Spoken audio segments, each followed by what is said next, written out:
안녕하세요. 긍정의 힘을 믿으며 매일매일 다짐하는 긍정아 채널입니다. 오늘은 어제에 이어서 리더십과 관련된 이야기를 한 문장을 읽어드리면서 제 생각을 말씀드려 볼게요. 우리의 리더는 사람들의 실수와 문제점에 대해 충실한 답변을 해준다.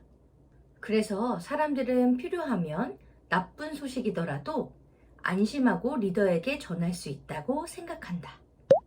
어떠세요? 일단 실수나 문제점이 생겼을 때 리더가 충실하게 답변을 해주는 건 너무나 당연한데, 실수나 문제점이 생겼을 때 이거 왜 이렇게 됐어? 누가 그랬어? 왜 이렇게 되도록 방치한 거야? 뭐 한 거야? 이런 이야기들을 하는 경향들이 있죠.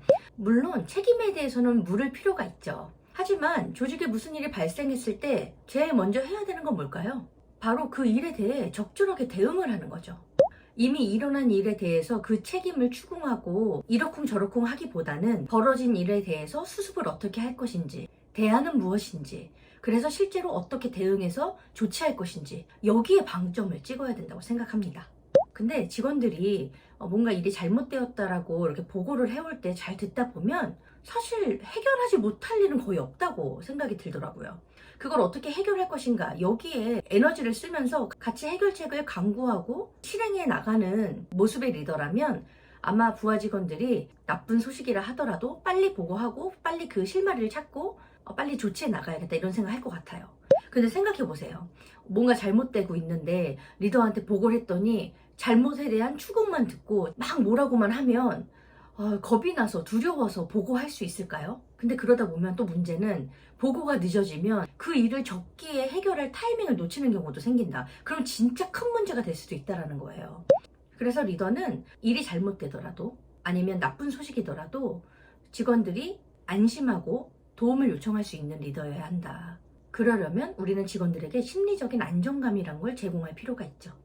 심리적 안정감이 있는 조직은 내가 무엇라 이야기를 해도 공격받지 않을 거라고 생각을 하고, 어떤 이야기를 하더라도 사람들이 자기를 무시하거나 꾸짖거나 함부로 하지 않을 거라는 생각을 하게 된다고 해요.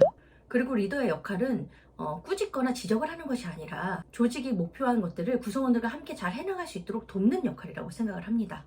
그래서 그 역할에 더 충실하다면 어떤 실수에 대한 지적이나 문제 추궁보다는 더 나은 대안을 제시하고 적기에 충실하게 대책을 세우고 실행해 나갈 수 있지 않을까 하는 생각이 듭니다.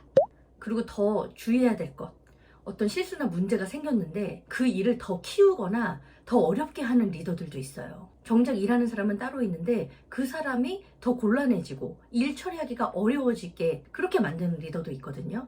내가 주는 피드백이나 대응들이 과연 일하는 사람에게도 정말 도움이 되는 것인지, 거기까지 생각하면 더 좋을 것 같다는 생각이 듭니다. 좋은 리더가 되는 길은 참 어렵죠. 오늘도 더 좋은 리더가 되기 위해 한 걸음 한 걸음 나아가고 있습니다. 여러분, 우리 함께 화이팅 하면 좋겠어요. 그럼 오늘도 외쳐보겠습니다. 할 수 있다고 생각하면 이룰 수 있는 박정아가 되겠습니다. 인격과 실력을 두루 갖추고 긍정적이고 선한 영향력을 주는 사람이 되겠습니다. 몸과 마음이 모두 건강한 사람이 되겠습니다. 여러분, 매일 긍정 하시고요. 또 만나요. 안녕.